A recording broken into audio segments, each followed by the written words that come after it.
ओम नमो भगवते वासुदेवाय। जय श्री हरि। ओम महालक्ष्मी नमः। आप सभी का हमारे YouTube चैनल पर हार्दिक स्वागत है। आप सभी को अक्षय तृतीया महापर्व की हार्दिक शुभकामनाएं। आप सभी पर माता महालक्ष्मी की कृपा सदैव बनी रहे। आज अक्षय तृतीया है, तो आइए सुने अक्षय तृतीया की पौराणिक कथा और महत्व के बारे में।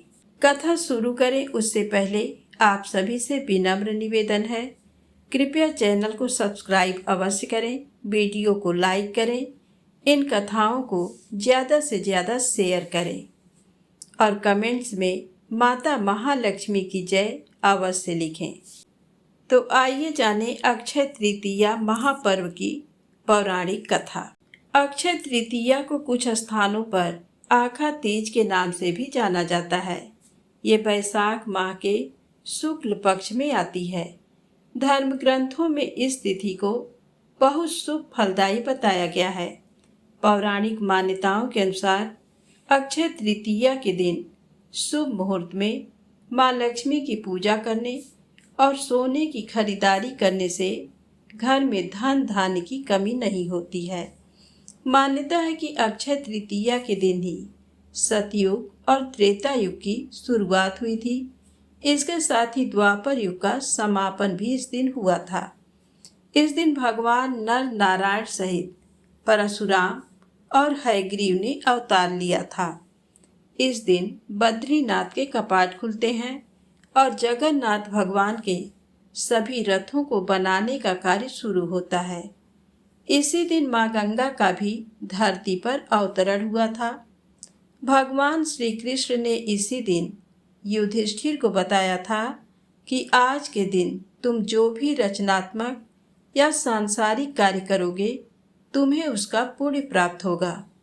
अक्षय तृतीया के दिन ही वेद व्यास और भगवान गणेश ने महाभारत ग्रंथ लिखने की शुरुआत की थी और आदि शंकराचार्य ने कनकधारा स्तोत्र की रचना की थी।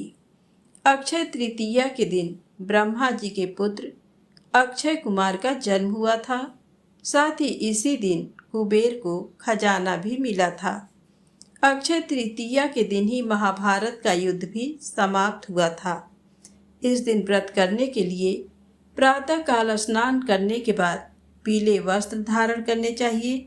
घर में विष्णु जी और माता महालक्ष्मी की मूर्ति को गंगा जल से स्नान कराएं।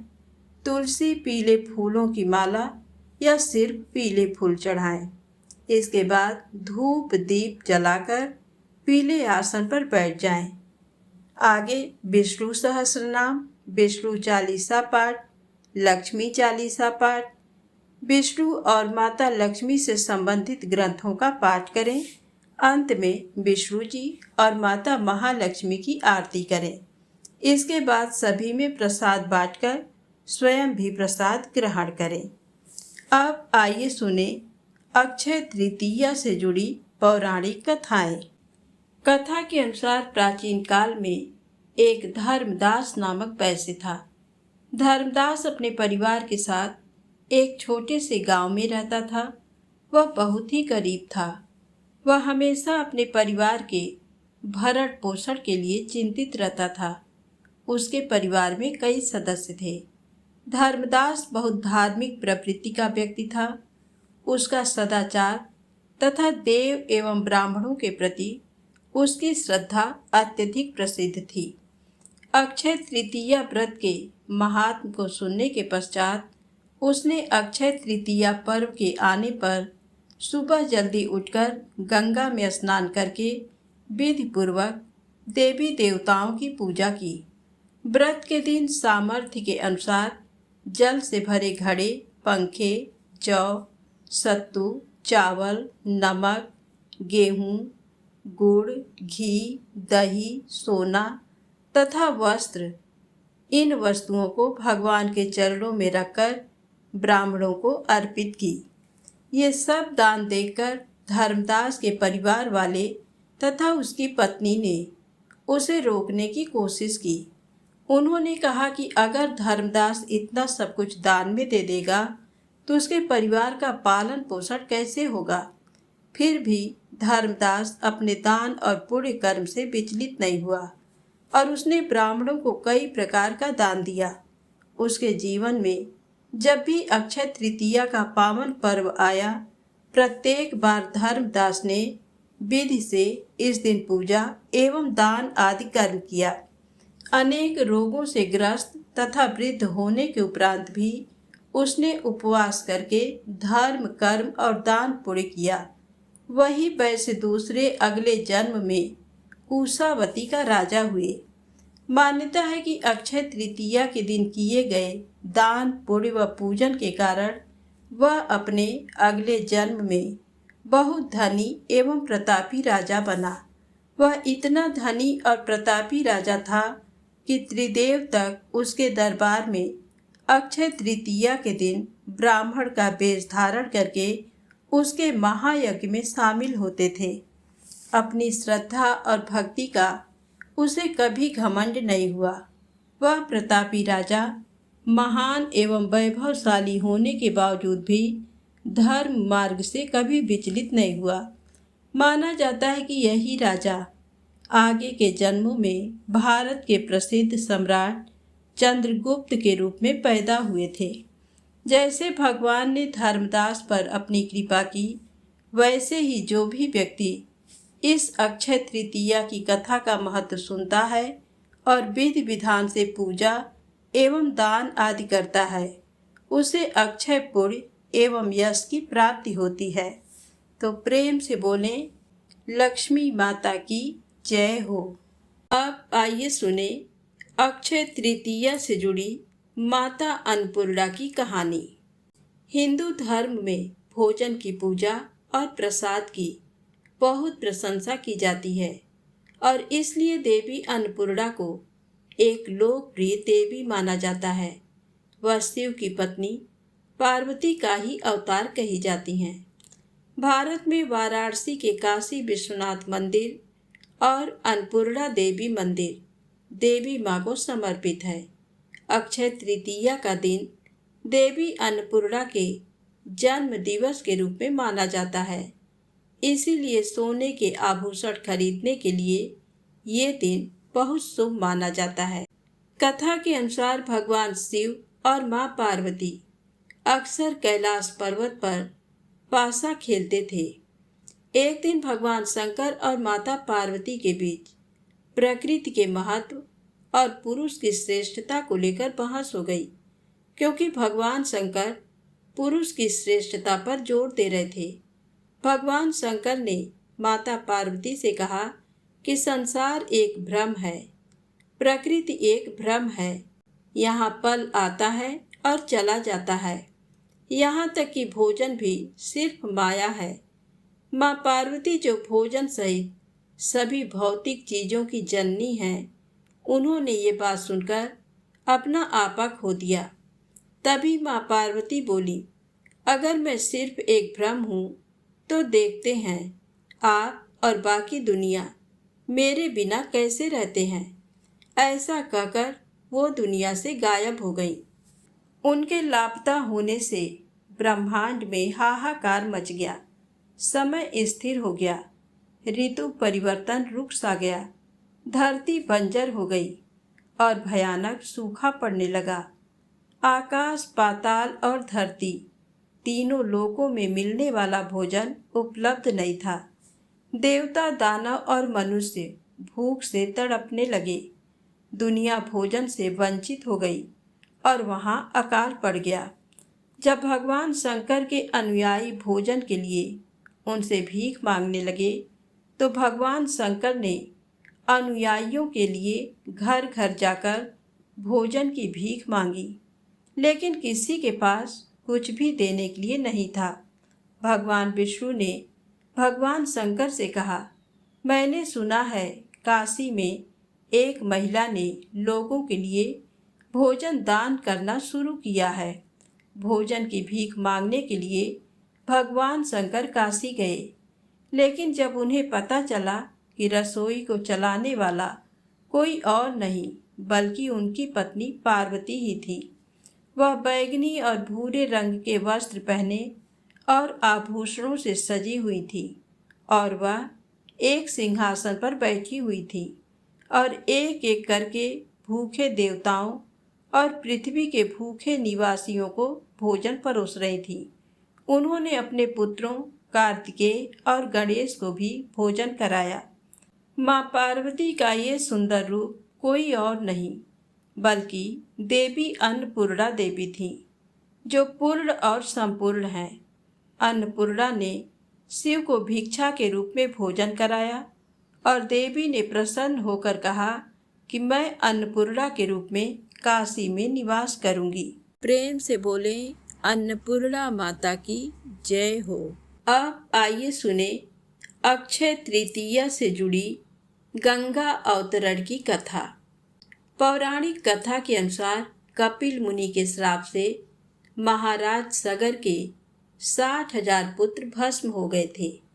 उन लोगों ने कपिल मुनि पर यज्ञ का घोड़ा चोरी करने का आरोप लगाया था। अब समस्या ये थी कि महाराज सगर के उन सभी पुत्रों का उद्धार कैसे हो। तब महाराज दिलीप के पुत्र भगीरथ ने उनके उद्धार के लिए कठिन तपस्या करके ब्रह्मादेव को प्रसन्न किया।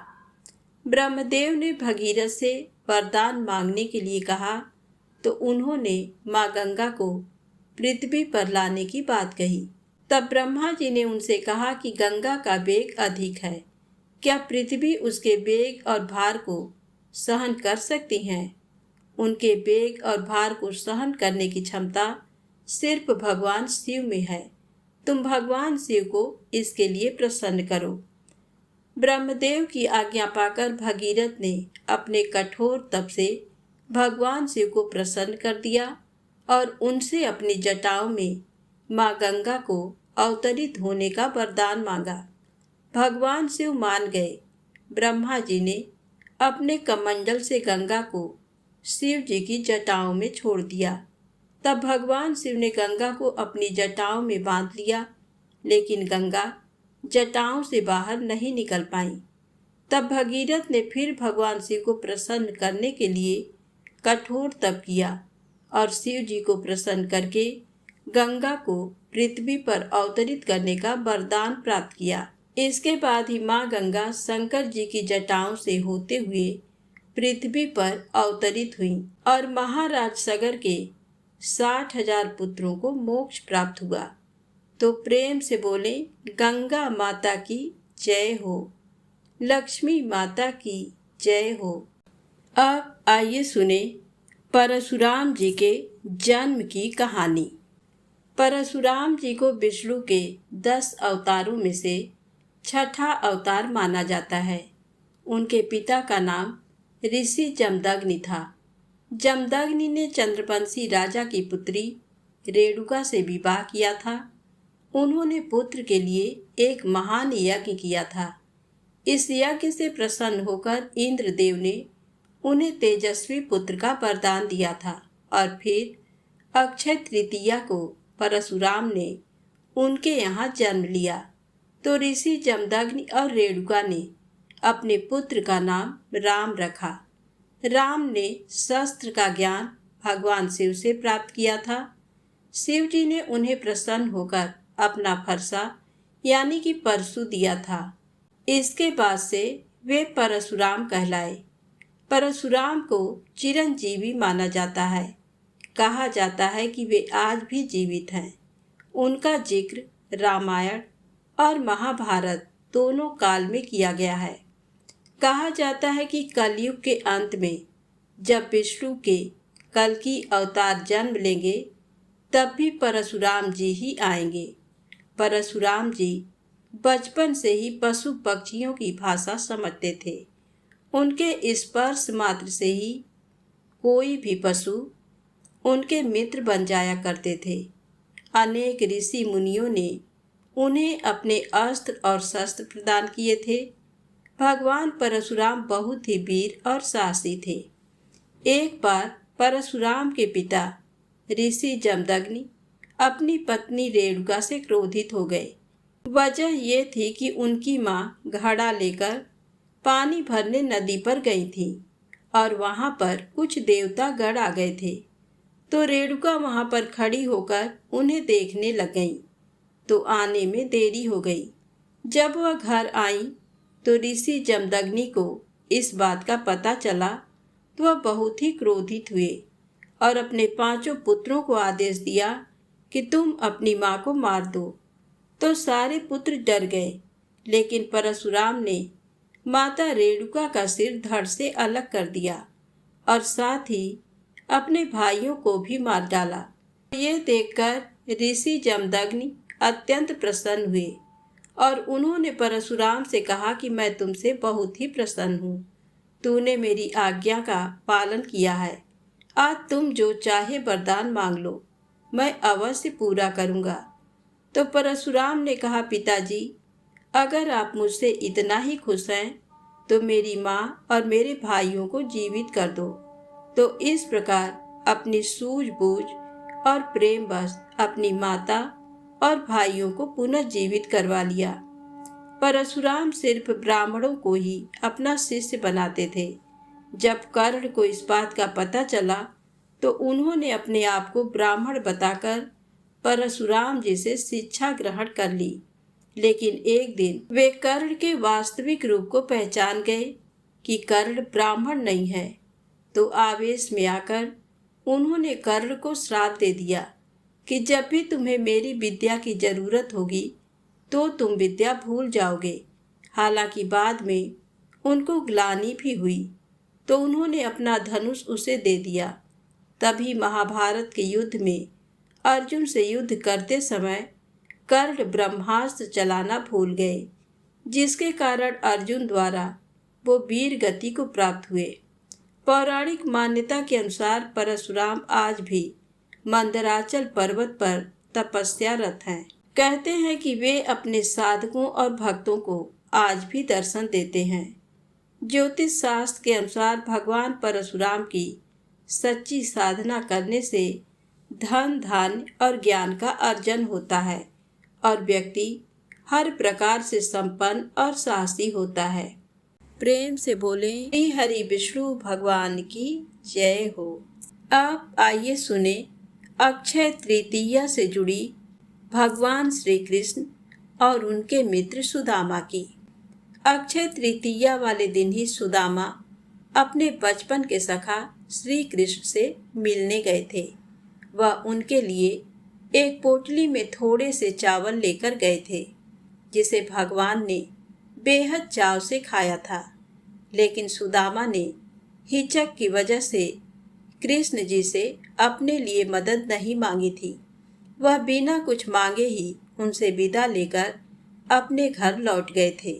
लेकिन वापस पहुंचने पर सुदामा जी ने देखा कि उनके टूटे फूटे झोपड़े के स्थान पर एक भव्य महल खड़ा था और उनकी गरीब पत्नी और बच्चे अच्छे वस्त्रों में मिले थे। ये देखकर सुदामा जी समझ गए कि ये सब श्री कृष्ण की ही कृपा से हुआ है। यही वजह है कि अक्षय तृतीया पर आज भी साफ मन से, सच्चे मन से दान और पूजा का महत्व गिना जाता है। साथ ही इसे धन संपत्ति के लाभ से भी जोड़ा जाता है। कथा इस प्रकार है। एक ब्राह्मणी थी जो बहुत गरीब निर्धन थी। भिक्षा मांगकर जीवन यापन करती थी। एक समय ऐसा आया कि 5 दिन तक उसे भिक्षा नहीं मिली। वह प्रतिदिन पानी पीकर भगवान का नाम लेकर सो जाती थी। 6वें दिन उसे भिक्षा में 2 मुट्ठी चना मिले। कुटिया पर पहुँचते पहुँचते रात हो गई। ब्राह्मणी ने सोचा, अब ये चने रात में नहीं खाऊंगी, प्रातःकाल वासुदेव को भोग लगाकर तब खाऊंगी। ये सोचकर ब्राह्मणी ने चनों को कपड़े में बांधकर रख दिए और वासुदेव का नाम जपते जपते सो गई। ब्राह्मणी के सोने के बाद कुछ चोर चोरी करने के लिए उसकी कुटिया में आ गए। इधर उधर बहुत ढूंढा। चोरों को वह चनों की बंधी पोटली मिल गई। चोरों ने समझा इसमें सोने के मोती हैं। इतने में ब्राह्मणी जाग गई और शोर मचाने लगी। गांव के सारे लोग चोरों को पकड़ने के लिए दौड़े। चोर वह पोटली लेकर भागे। पकड़े जाने के डर से सारे चोर सांदीपनी मुनि के आश्रम में छिप गए। सांदीपनी मुनि के आश्रम में भगवान श्री कृष्ण और सुदामा जी शिक्षा ग्रहण कर रहे थे। गुरु माता को लगा कि कोई आश्रम के अंदर आया है। गुरु माता देखने के लिए आगे बढ़ी। चोर डर गए और आश्रम से भागे। भागते समय चोरों से वह पोटली वहीं छूट गई। इधर भूख से व्याकुल ब्राह्मणी ने जब जाना कि उसकी चने की पोटली चोर उठा ले गए, तो ब्राह्मणी ने श्राप दे दिया कि मुझ दीनहीन असहाय के जो भी चने खाएगा वह दरिद्र हो जाएगा। उधर प्रातःकाल गुरु माता आश्रम में झाड़ू लगाने लगी। झाड़ू लगाते समय गुरु माता को वही चने की पोटली मिली। गुरु माता ने खोल कर देखी तो उसमें चने थे। कान्हा और सुदामा जंगल में लकड़ी लाने जा रहे थे। गुरु माता ने वह चने की पोटली सुदामा जी को दे दी और कहा, बेटा, जब वन में भूख लगे तो दोनों लोग ये चने खा लेना। सुदामा जी जन्मजात ब्रह्म ज्ञानी थे। उन्हें ज्ञात हो गया कि ये शापित चने हैं। इन्हें कान्हा को किसी सूरत में नहीं खाने देना है। सुदामा ने सोचा कि चने अगर त्रिभुवनपति श्री कृष्ण को खिला दिए तो सारी सृष्टि दरिद्र हो जाएगी। ये चने स्वयं खा जाऊंगा, लेकिन कृष्ण को नहीं खाने दूंगा। और सुदामा जी ने सारे चने खुद खा लिए। चने खाकर दरिद्रता का श्राप सुदामा जी ने स्वयं ले लिया, लेकिन अपने मित्र श्री कृष्ण को एक भी दाना चना नहीं दिया। साप की वजह से फिर कालांतर में सुदामा जी गरीब ब्राह्मण रहे। अपने बच्चों का पेट भर सके उतने भी सुदामा के पास पैसे नहीं थे। सुदामा की पत्नी ने कहा, हम भले ही भूखे रहें, लेकिन बच्चों का पेट तो भरना चाहिए ना। इतना बोलते बोलते उसकी आंखों में आंसू आ गए। सुदामा जी को बहुत दुख हुआ। उन्होंने कहा, क्या कर सकते हैं, किसी के पास मांगने थोड़े ही जा सकते हैं। पत्नी ने सुदामा से कहा, आप कई बार कृष्ण की बातें करते हो, आपकी उनके साथ बहुत मित्रता है, ऐसा कहते हो। वे तो द्वारका के राजा हैं, वहाँ क्यों नहीं जाते? जाइए ना, वहाँ कुछ भी मांगना नहीं पड़ेगा। सुदामा जी ने पत्नी की बात मान ली। सुदामा ने द्वारका जाने का तय किया। पत्नी से कहा, ठीक है, मैं कृष्ण के पास जाऊंगा, लेकिन उसके बच्चों के लिए क्या लेकर जाऊं? सुदामा की पत्नी पड़ोस में से भुने चावल यानी पोहे ले आई। उसे फटे हुए कपड़े में बांधकर उसकी पोटली बनाई। सुदामा उस पोटली को लेकर द्वारका जाने के लिए निकल पड़े। द्वारका देखकर सुदामा तो दंग रह गए। पूरी नगरी सोने की थी। लोग बहुत सुखी थे। सुदामा पूछते पूछते कृष्ण के महल तक पहुँचे। दरबार ने साधु जैसे लगने वाले सुदामा जी से पूछा, ओ भाई, यहाँ क्या काम है? सुदामा जी ने जवाब दिया, मुझे कृष्ण से मिलना है, वह मेरा मित्र है। अंदर जाकर कहिए कि सुदामा आपसे मिलने आया है। दरबान को सुदामा के वस्त्र देखकर हंसी आई। उसने जाकर कृष्ण को बताया। सुदामा का नाम सुनते ही कृष्ण खड़े हो गए और सुदामा से मिलने दौड़े। सभी आश्चर्य से देख रहे थे, कहाँ राजा और कहाँ ये साधु। कृष्ण सुदामा को महल में ले गए। सांदीपनी ऋषि के गुरुकुल के दिनों की यादें ताजा की। सुदामा कृष्ण की समृद्धि देखकर शर्मा गए। सुदामा पोहे की पोटली छुपाने लगे, लेकिन कृष्ण ने खींच ली। कृष्ण ने उसमें से पोहे निकाले और खाते हुए बोले, ऐसा अमृत जैसा स्वाद मुझे और किसी में नहीं मिला। बाद में दोनों खाना खाने बैठे। सोने की थाली में अच्छा भोजन परोसा गया। सुदामा का दिल भर आया। उन्हें याद आया कि घर पर बच्चों को पूरा पेट भर खाना भी नहीं मिलता है। सुदामा वहाँ 2 दिन रहे। वे कृष्ण से कुछ मांग नहीं सके। तीसरे दिन वापस घर जाने के लिए निकले। कृष्ण सुदामा के गले लगे और थोड़ी दूर तक छोड़ने गए। घर जाते हुए सुदामा को विचार आया, घर पर पत्नी पूछेगी कि क्या लाए, तो क्या जवाब दूंगा। सुदामा घर पहुँचे। वहाँ उन्हें अपनी झोपड़ी नजर ही नहीं आई। उतने में ही एक सुंदर घर में से उनकी पत्नी बाहर आई। उसने सुंदर कपड़े पहने थे। पत्नी ने सुदामा से कहा, देखा भगवान श्री कृष्ण का प्रताप, हमारी गरीबी चली गई। कृष्ण ने हमारे सारे दुख दूर कर दिए। सुदामा को कृष्ण का प्रेम याद आया। उनकी आंखों में खुशी के आंसू आ गए। वह दिन अक्षय तृतीया का था। तब से प्रति अक्षय तृतीया पर श्री कृष्ण सुदामा की ये कथा सुनी और पढ़ी जाती है। दोस्तों, कृष्ण और सुदामा का प्रेम यानी सच्चा मित्र प्रेम। सच्चे प्रेम में ऊंच या नीच नहीं देखी जाती और ना ही अमीरी गरीबी देखी जाती है। इसीलिए आज इतने युगों के बाद भी दुनिया कृष्ण और सुदामा की दोस्ती को सच्चे मित्र के प्रतीक के रूप में याद करती है। तो प्रेम से बोलें, राधे राधे, जय श्री कृष्णा।